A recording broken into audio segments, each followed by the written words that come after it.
Hello, my name is Randy Kojima, and it's my pleasure today to speak on behalf of Art Optical in the US and Precision and Cardinal in Canada on the MOONLENS design. Today's session will follow up on the science that Pat provided in part 1. This session was meant to provide you with specifics on how the MOONLENS is constructed, how is it fit, things that you need to know about moving forward with this lens. So I hope that this will be a great follow-up to that incredible scientific presentation that Pat gave in part 1. We have representatives from dozens of countries on this webinar, so there's great interest in Ortho-K, and we thank all of you for attending and being with us to learn more about the MOONLENS design.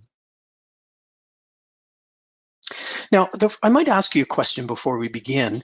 What do we need from an Ortho-K lens in practice today? If you were going to select a lens from the many that are available to you, if you were about to begin orthokeratology, what would you need from an Ortho-K lens? And when you think about the various patients that we might fit, the various eye shapes and so on, what are the things that we want to consider when we select that Ortho-K design? And one of the first considerations has to be the ability to customize. We fit a very complex reverse geometry shape on corneas that require tiny little fluid layers. They require an appropriate alignment zone. They require an appropriate edge lift. So we need the ability to customize them for each individual eye shape. Of course, in the population, we have large eyes, we have small eyes. We're going to need that lens to be flexible enough to be able to fit the very small eye or the very large eye and be able to customize accordingly when we have those eyes that fall well out of the normal bell curve. Of course, eyes come in steep and flat, so we need a wide range of parameters to be able to accommodate the steep cornea and the flat cornea. That probably goes without saying. And we also need the ability to alter the depth and the shape to be specific for the various rates of corneal flattening, the various eye shapes that we fit. So not just the radius of the eye, how steep or how flat it is, but how does the eye change from the center to the periphery? All of these considerations are important. We fit eyes that are symmetric in landing in the periphery, or pardon me, the eye is symmetric, relatively spherical in shape. We fit eyes where the cornea may have a central astigmatism, but peripherally very little difference in the depth of the eye around the clock. We may fit eyes that have limbus to limbus corneal astigmatism and may require a customized landing specific for that particular eye. So there's lots of flexibility required in the construction of the landing as well. We fit adults who have very different optical needs than children do, even in pupil size as one of the most simplest things. So we need the ability to customize the lens for age. Now the MOONLENS was built to address all of these considerations. It was built to fit low and high power. It was built to fit symmetric eyes or very toric eyes. It was built to be able to move the optics of the lens so that the tissue can be moved in a very customized manner. And that's all done with the calculator that helps you to construct that customized lens.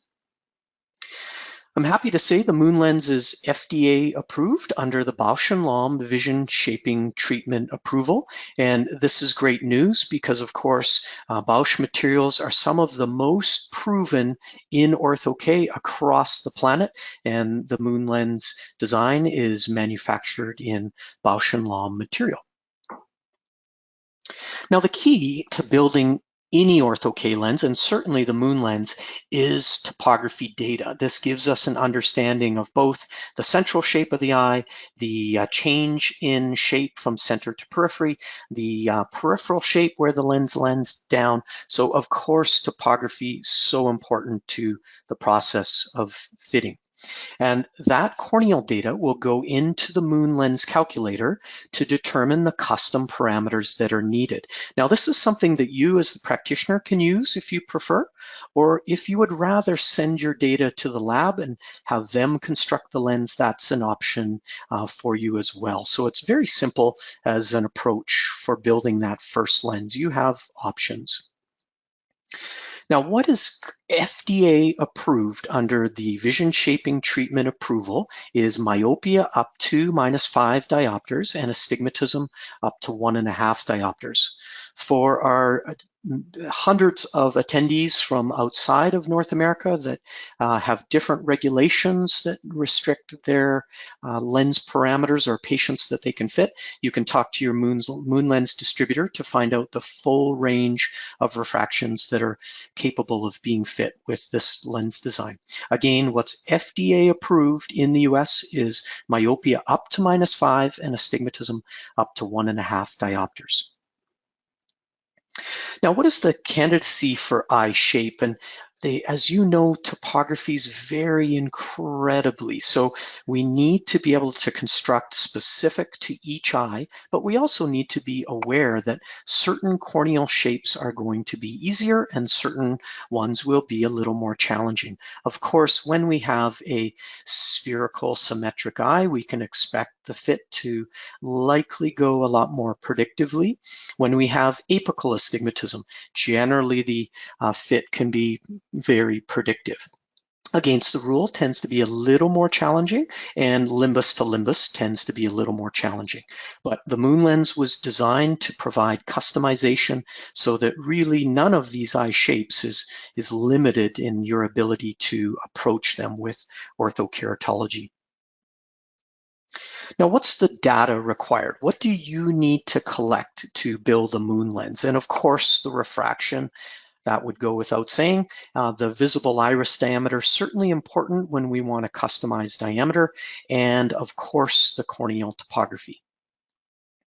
Now, when you consider your mapping and that initial corneal topography capture, be sure that your user, whether it's yourself or your technician or whomever in the practice is collecting your topography information, ensure that they do a good job of the capture, because the lens is generated by the data that you collect.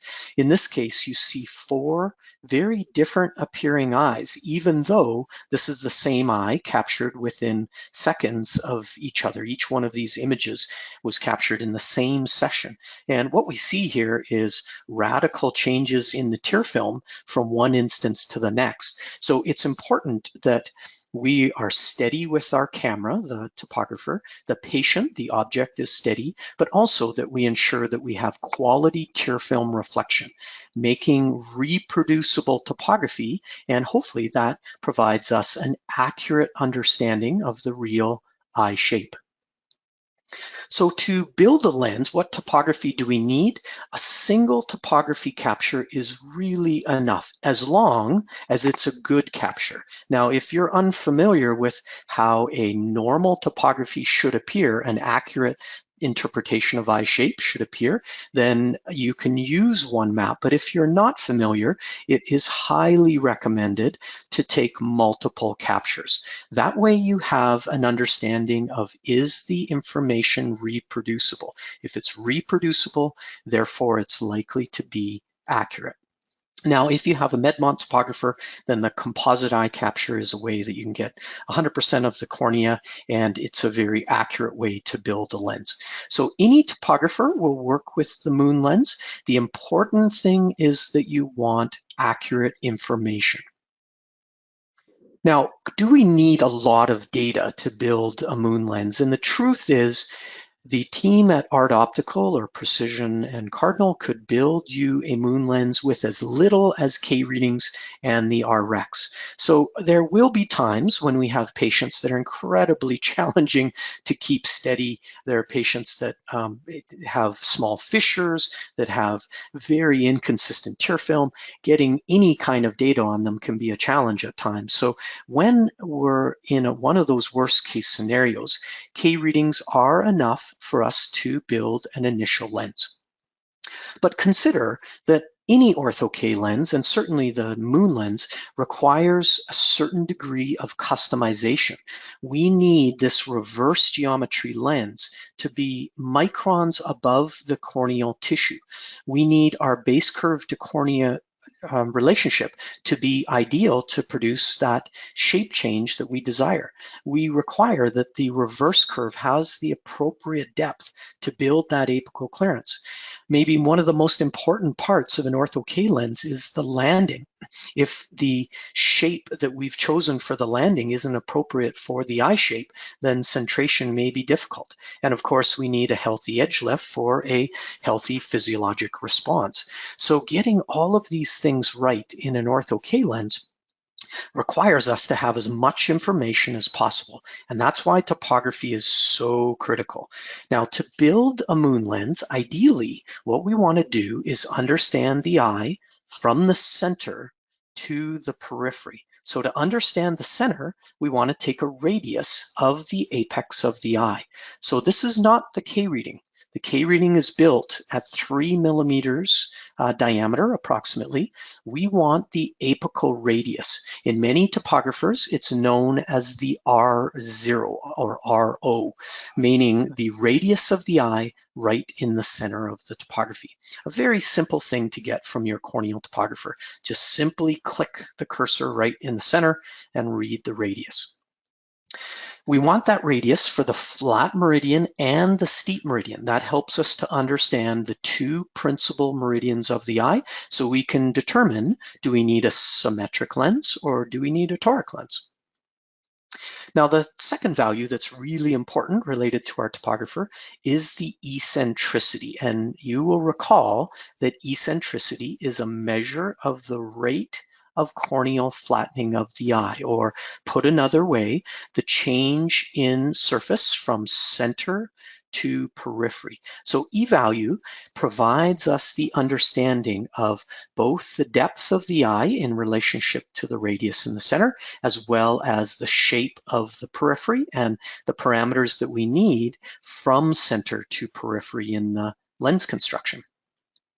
So we want the eccentricity ideally over an 8 millimeter chord diameter of measure, meaning we want to know from the point that the MOONLENS will touch down on the eye surface, what's that rate of flattening across that diameter. So that across the flat meridian, as well as the eccentricity across the steep meridian.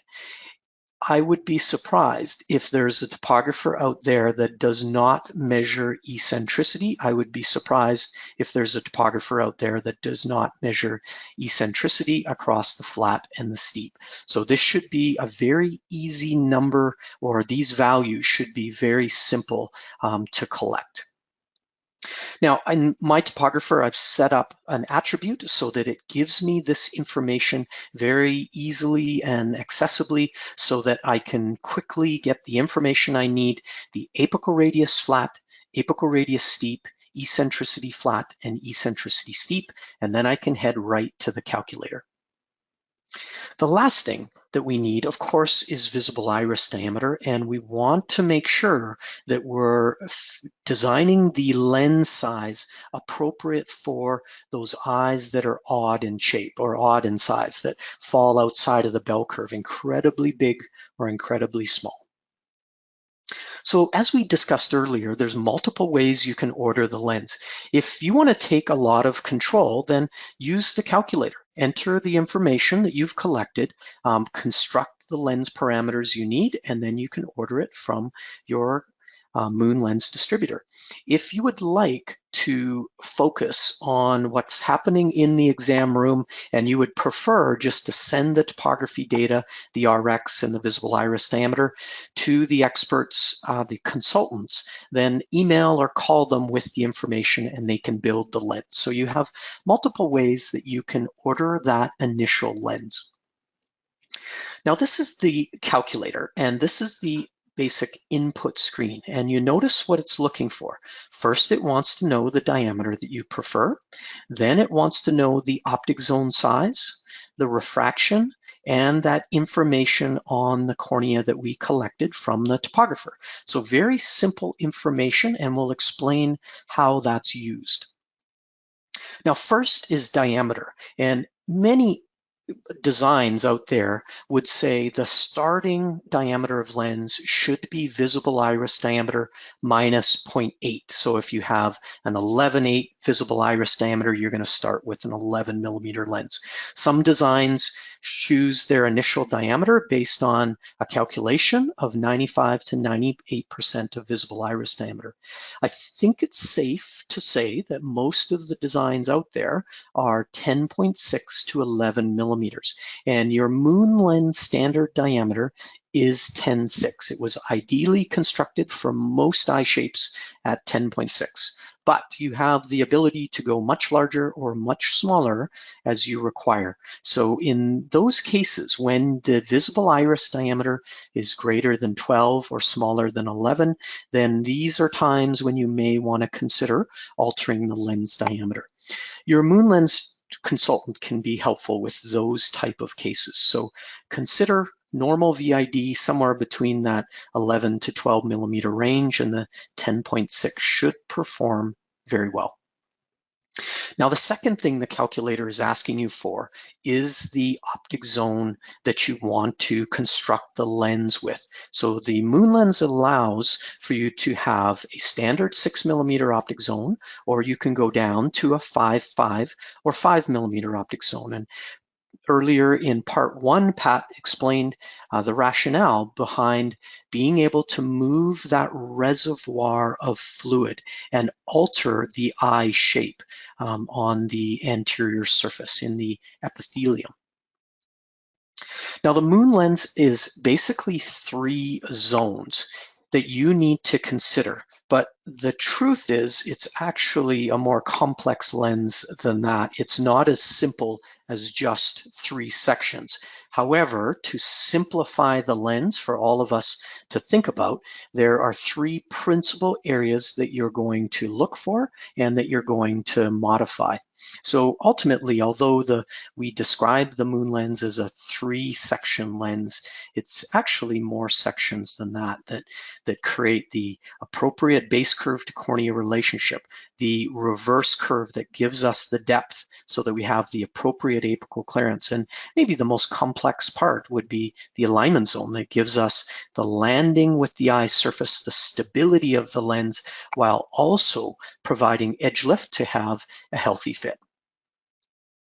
So first, the base curve. The first section of the lens, the innermost portion of the lens, is based on the Jessen factor with that extra minus 50 target. So in other words, if you had a minus 3 RX, you would shoot for a 3.5 diopter target. A base curve would be 3.5 diopters, flatter than the flat K. One of the unique features of the Moonlens base curve is you can get it in very small increments of 0.01 millimeter steps. Now, the second zone in the lens is the reverse curve depth, or RCD, and this zone, its importance is that it links the landing of the lens with the base curve of the lens to create that tiny fluid layer that you need between lens and cornea, and to seal in the hydraulic forces created by that reservoir of fluid in the mid-periphery. So this reverse curve depth has a very important function of being able to provide the appropriate depth we need in the center of the lens, and that's available in 1 micron increments. So when you use the calculator, it's going to target a lens with 7 microns of apical clearance. And to get that very accurate amount of fluid between lens and cornea, you need the ability to modify the lens in small steps. So that's why the Moonlens is available in 1 micron increments of the reverse curve zone. Now, the final zone in the lens is the alignment zone, and my personal feeling is this is the most important part of the construction of a reverse geometry lens. The alignment zone provides the centration. The alignment zone provides the comfort. The alignment zone provides the physiologic response for the most part. So this is a very, very important part of an ortho-K lens. And it is the only part that should actually physically touch down on the corneal surface. Now, this section, because it's so important, is available in incredibly small 0.01 degree increments. So this alignment zone is used to give us the centration, to give us the comfort, to give us the physiologic response. And the Moonlens Calculator is going to determine within 0.01 degree increments the absolute ideal surface that should match that eye shape. So a lot of customization goes into each individual zone. Now, finally, the Moonlens is available in a toric, and that's a toric landing, and its function is to appropriately land down when you have limbus to limbus corneal astigmatism, when your topography shows a steep meridian that stretches from one side of the eye to the other. When you're dealing with higher corneal astigmatism, you may need two different depths between the steep axis of the lens and the flat axis of the lens. But when do we need a toric? In the textbooks, it would suggest to us in conventional GPs, not orthokeratology, but thinking about single vision or multifocal GPs, most of the textbooks would suggest that at 2 to 2.5 diopters of corneal astigmatism, we should be thinking about using a toric lens. But orthokeratology lenses require perfect centration so that the hydraulic force is centered over the pupil, centered to the visual axis, creating the effects that we desire. So in orthokeratology, we're more likely to use a toric landing to create that ideal response. And it's for this reason that when you have 30 microns or greater of sagittal differential around the mid-periphery of the cornea, the Moonlens Calculator is going to build a toric construction to the alignment zone. So 30 microns of sagittal differential in the peripheral cornea and greater, that's when you will receive a Moonlens toric. Now, do you need to be concerned with that threshold? How do you find that threshold as an example? And it really is simple. You simply put the information into the calculator and it tells you when you've reached that threshold. It automatically determines, do I need a symmetric or a toric? So it's not something we need to worry about. Now, this toricity is important because, of course, when we are greater than 30 microns of peripheral corneal toricity, we may need certain customizations. There's obviously eyes that have far less toricity, eyes that have far more, and the lens can be built in 1 micron increments of toricity. So again, the customization available in this lens is incredible. Now, the last selection that's made by the user or by your consultant is what optic zone do you want to choose? And this may be hard to see through your computer, but I want you to look at this deep reservoir here. Look at this little ring you can see and where it is in relationship to the diameter of the entire lens. So if you go to the 5.5 millimeter optic zone, you may notice that deep dark ring of fluorescein appears slightly farther out, and then again in the 6 millimeter, even farther out than that. So I know that's kind of hard to make out. So what I did was I put this white dotted ring around the 5 millimeter optic zone lens where the reservoir appears deepest in fluorescein. If we place that ring on the 5.5 millimeter and find its actual deepest point, it's where the yellow is. So what you're noticing is the reservoir, the deepest portion of the lens, is moving in or out depending on the optic zone. Let's take that same white 5mm circle. Let's place it on the 6mm optic zone lens, and we see that yellow dotted ring defining where the deepest portion of the reservoir is. So with the various optic zones, what you're doing is altering where that fluid layer is the deepest. Now, so what? Why do we care about where that reservoir is? And the reason is where the fluid is the thickest. That's where you have the greatest tension force. That's where you pull on the epithelium the most. And this becomes important when we're trying to control treatment zone size and aberrations introduced to the eye. So as an example, if we wanted a huge treatment zone, if we were fitting an adult that was highly sensitive to aberrations, then we'd want a big treatment area. We'd want very little power shift from most minus on the fovea to least minus at the pupil border. And what that does is that creates a certain degree of spherical aberration.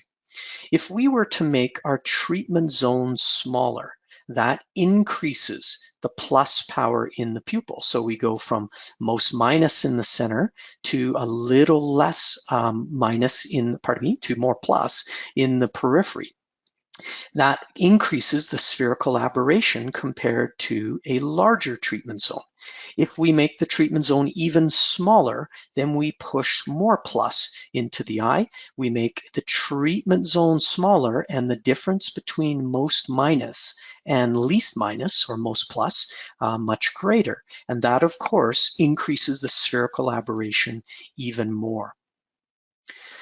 It's very clear from the research that when we push more plus into the eye, when we increase the spherical aberration, however you want to look at it, it creates a different signal to the eye, a different response for the patient. So when we're considering myopia management, this is an important consideration.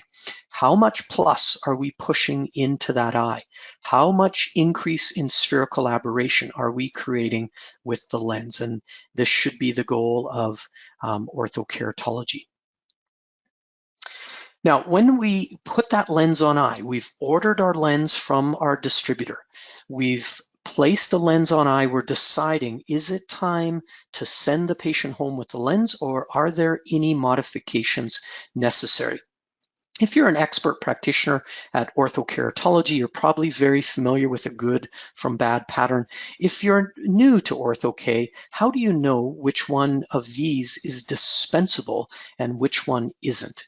And in my mind, any lens that will reasonably center on the eye, that is reasonably comfortable for the patient and shows no signs of irritation, I'm thinking I'm going to send the patient home with that lens. And the reason is the fluorescein pattern is much less important in the open eye than what happens when the patient closes their eye over top of that lens. And you have that sustained, relaxed lid over top of the contact lens with the fluid forces underneath working and doing their job to change the epithelium.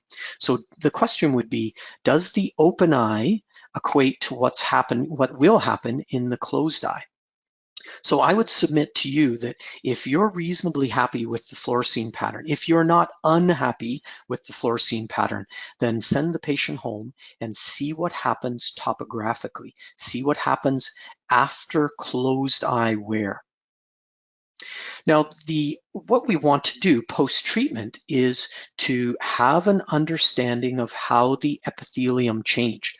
Of course, we want to do a slit lamp exam. Of course, we want to ensure that we had a cornea that was negative of any slit lamp signs. Of course, we want a patient that's healthy and good vision. But in that first overnight, we want to determine if the topography was headed in the right direction. Can we continue with wear to achieve full effect, or do we require changes immediately?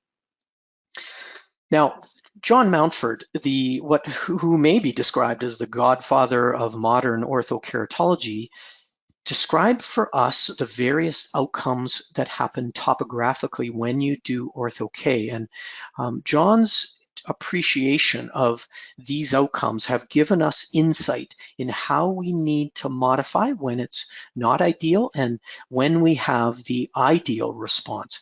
So he described them as the bullseye being the well-centered treatment zone, the ideal response, central island being apical steepening, a slightly steep fit, a smiley face being a high riding lens, essentially a loose or flat fit, and then finally a frowny face, which is almost a bullseye, just slightly tight in the periphery, in the alignment zone.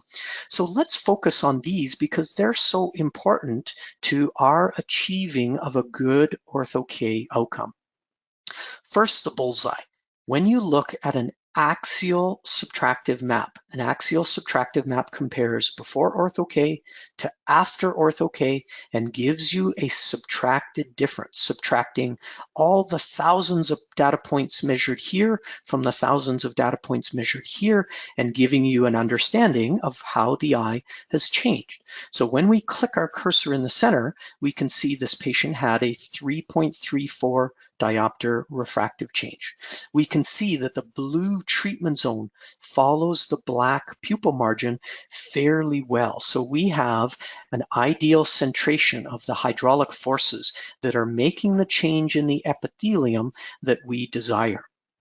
The second analysis that we'll do post-treatment is called the Tangential Subtractive Map. And again, we're comparing before ortho-K to after ortho-K and having the topographer pull up the subtractive difference map.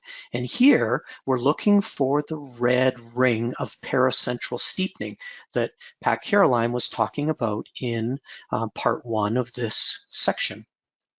We're looking for where that change in epithelium was, that ring, in relationship to the pupil, and is it well centered essentially.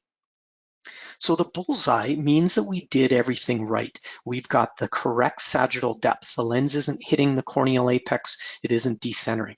The lens has the appropriate alignment zone. If it's centered, it must have the correct alignment zone.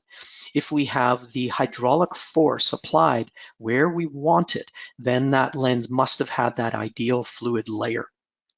What you could have is a bullseye with the wrong myopic change. So that's one thing that you could check for is, of course, did we create a bullseye, but have we slightly under or over corrected the patient? Do we need a slight change to the center of the lens? But a bullseye means from the outside in, we are there. We've got that peripheral alignment correct. We've got the depth of the contact lens correct. Now, the outcome that we don't see a lot but will happen is the central island. And this is where the axial subtractive map shows us apical steepening. This usually induces astigmatism. The patient's quality of VA can often be poor for a few hours. And it's because we've steepened the cornea up in the center rather than flatten the cornea out. And this happens when you have a steep fitting lens. Often you'll see from steep fitting GPs that they ride low, and the central island is no different. So what our topography is telling us here is that we have apical steepening and an inferior displaced treatment zone, both signs of the central island. Then when we go to the tangential subtractive map, we want to look for that red ring here. Where is it in relationship with the pupil? And you notice that that red ring is riding slightly low, again, indicating a slightly steep fit. So the central island is quite easily resolved. We have too much sagittal depth. We need to decrease the RCD. If the lens is riding low, we may also need to decrease the AZA. In other words, loosen up the lens. So decrease the height of the lens. It's too far off the cornea. It's hydraulically pulling on epithelium in the center, which is giving you that steepening. And it's also too tight in the alignment zone that may be created the associated inferior decentration. To a lesser degree, you might check the lens diameter to make sure that we haven't fit too big or too small a lens for this particular eye. Now, the smiley face is the one that we see with great frequency. This is where the blue treatment zone appears high in relationship with the pupil. And you notice that on the center, when we click our cursor at the visual axis, this patient had a almost 1 diopter myopic reduction. Smiley face patients are normally quite happy because we reduce their myopia.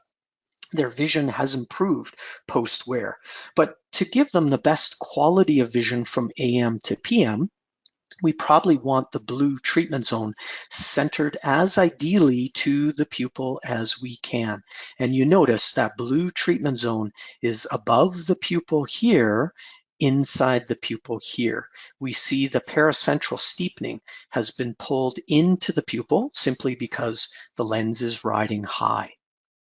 When we switch to the tangential map, we look again for that red ring. The tangential map tells us where the lens is centering when the patient is sleeping.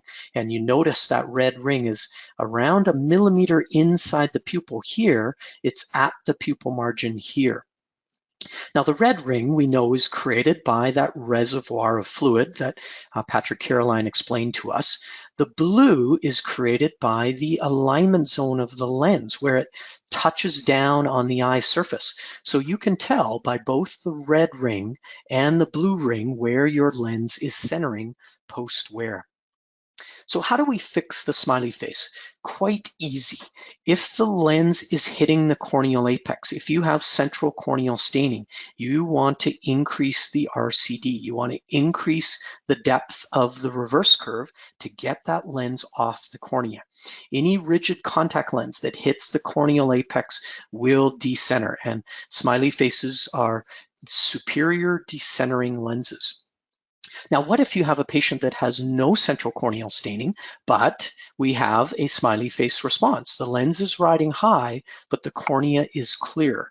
That would indicate that your alignment zone is too loose. So we should be increasing the AZA, in other words, tightening the alignment zone of the lens. And in rare cases, again, we might want to check lens diameter to see if our lens is simply too small for this eye. It's just too sloppy on eye. It doesn't have enough depth for the large depth of eye that we're fitting. Now, the final outcome that John Mountford described was the frowny face, and this is where you see the blue treatment zone associated with the upside down smile, the frown. And that's showing you that the lens is decentering inferior. However, we have a very good treatment zone. It's just that that area of effect, that epithelial change, is decentered low. Again, just like the smiley face, click your cursor right on the corneal apex and you can read the refractive change. Here, the patient had a 1.75 diopter myopic reduction. So this patient might actually be quite happy in the AM. But for best quality of vision, AM to PM, we probably want to try to drag this lens a little more onto center. We want to alter the parameters of the lens to improve centration. Let's go again to the tangential map and let's look for that red ring. Where is it in relationship with the pupil? And of course, here you see the decentration of that hydraulic force that's creating this reservoir of fluid. Again, you can look at the blue area, which is your alignment zone, touching down on the cornea, creating an epithelial change mechanically, not hydraulically. Remember that everything from the alignment zone in should be hydraulic, should be fluid force, not mechanical force. So looking at that alignment zone, it's about 1 millimeter from the pupil here. It's off the topography down here. So clearly we have a lens riding on the low side. As we discussed earlier, the frowny face is not such a bad fit. It's almost there. Really what you have is a bullseye with an alignment zone that's slightly tight, and it's causing the lens to ride low. Another cause of frowny face can be the natural eye displacement. So you might look at the shape of the eye prior to ortho-K and look for whether there is a steepening inferior that might influence the centration of the lens. Now, how do we fix frowny face? And the way we do that is to loosen up the AZA, loosen up the alignment zone of the lens. Remember, in any rigid contact lens, a flat lens rides high generally, a steep lens rides low generally. And again, just like with our other outcomes, we're always going to check diameter. Make sure that we didn't fit too small or too large a lens on these eyes. So for all of these outcomes, the bullseye, the central island, the smiley face, the frowny face, if you're unsure, talk to your Moonlens consultants. They're the experts at reading these topographies. They can help you through to understand and build your expertise in assessing these post-treatment maps, because they are critical to your understanding of whether you did a good or bad job with your orthokeratology outcomes. So again, think about using that consultant through the entire process, especially in the early stages of ortho-K. Let them help you build the initial lens. Let them show you why you need a toric in one eye and a symmetric possibly in the other. They will process the order. They can help you post-treatment to optimize the lens parameters when we need tweaks to the effect or when we need to modify the centration in any way, shape, or form. The Moonlens will give you the ability to customize every section of the lens so that you can create truly custom lenses for each individual eye shape. We have base curve increments of 0.01 millimeters, a fraction of an eighth of a diopter. We have the ability to alter the reverse curve, the height of the lens, in 1 micron steps. We have the ability to alter the alignment zone in 0.01 degree increments, incredibly small steps. And then again, the toricity can be altered in 1 micron increments. You have the ability to use a large or small optic zone to alter the treatment zone size and the spherical aberration introduced into the eye. So this is a very important feature of the Moonlens that I believe very strongly in altering when we're dealing with specific eyes. So the Moonlens should offer you a wide range of patient candidates that you can fit, whether they're low or high power, whether they're symmetric or toric, whether you would like to alter the treatment zone size or not. And all of that done using the Moonlens Calculator. So again, I'd like to repeat that if you're unsure of what's available in your region, I know we have attendees from all over the planet, make sure you're aware of what's approved in your particular country and region. For our American brothers and sisters, the FDA approval is -5 diopters myopia and 1.5 diopters astigmatism. So there's many ways you can begin with the lens design. If you would like to be very involved in this process, you have access to the Moonlens Calculator. You can design your initial lenses. You can be aware when I need a symmetric and toric before you've even ordered the lens. If you would prefer to just ship the data off to Art Optical or to Precision and Cardinal or your Moonlens distributor, just send that information by email or by call, and they can build the lenses for you. So the first step in getting involved with the Moonlens and being able to fit it is to become certified. So go to Art Optical or the Precision Cardinal websites and find out where you can access that Moonlens certification course. So begin with that, and that will provide you an expanded understanding of the design, but most importantly, it's going to give you the ability to contact Art Optical or contact Precision Cardinal and be able to construct that first lens. Everyone, we'd like to thank you for being part of this session. We know that you have a lot of things you could be doing, and we sure appreciate you being with us to learn more about the Moonlens. Don't be afraid to reach out to your CAT Design Group partners in North America. That's Art Optical in the US and Precision and Cardinal in Canada, or reach out to any of us to find out more if you're overseas. Thank you very much.